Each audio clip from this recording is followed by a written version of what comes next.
بسم اللہ الرحمن الرحیم۔ معزز سامعین و ناظرین، السلام علیکم ورحمۃ اللہ وبرکاتہ۔ آج آپ کے سامنے ایک چھوٹے سے مسئلے کی وضاحت کرنا چاہتا ہوں۔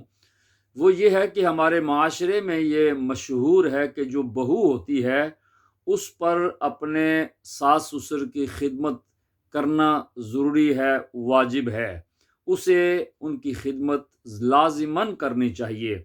یاد رکھیں کہ شرعی طور پر بہو پر اپنے ساس سسر، وہ بوڑھے ہوں یا جوان، ان کی خدمت واجب نہیں ہے۔ ہاں، اتنا ذہن میں رہنا چاہیے کہ یہ اخلاقیات میں آتا ہے۔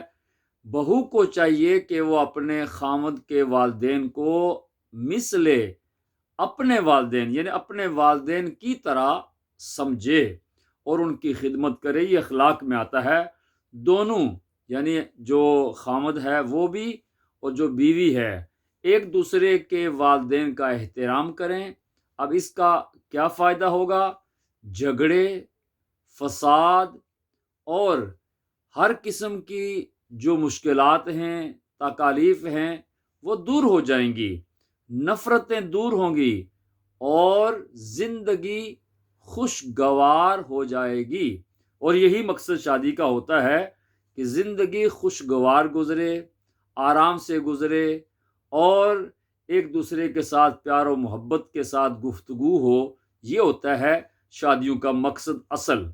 اسی طرح جو بہو ہوتی ہے، ساس سسر کو چاہیے کہ وہ اسے اپنی بیٹی کی طرح سمجھیں، کیونکہ وہ بھی کسی کی بیٹی ہے۔ جس طرح آپ کی بیٹی کسی کے گھر میں گئی ہے، اس کی شادی ہوئی اور آپ کی خواہش یہ ہے کہ آپ کی بیٹی کو ایک کانٹا بھی نہ چبھے، یعنی اس کو کوئی تکلیف نہ ہو، تو اسی طرح آپ کے ذہن میں، دل و دماغ میں یہ بات رہنی چاہیے کہ جو آپ کے گھر میں آئی ہے بہو بن کر، وہ بھی تو کسی کی بیٹی ہے۔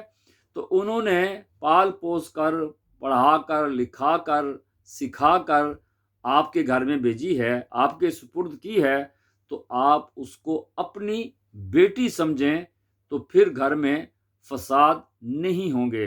اور اس بہو اور بیٹی کو بھی چاہیے کہ اپنے ساس سسر کو اپنے والدین کی طرح سمجھے اور والدین کی طرح ہی ان کی خدمت کرے۔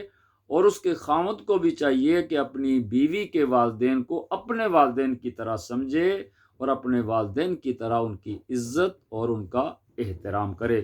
اللہ عمل کی توفیق عطا فرمائے۔ وما علیہ الا البلاغ۔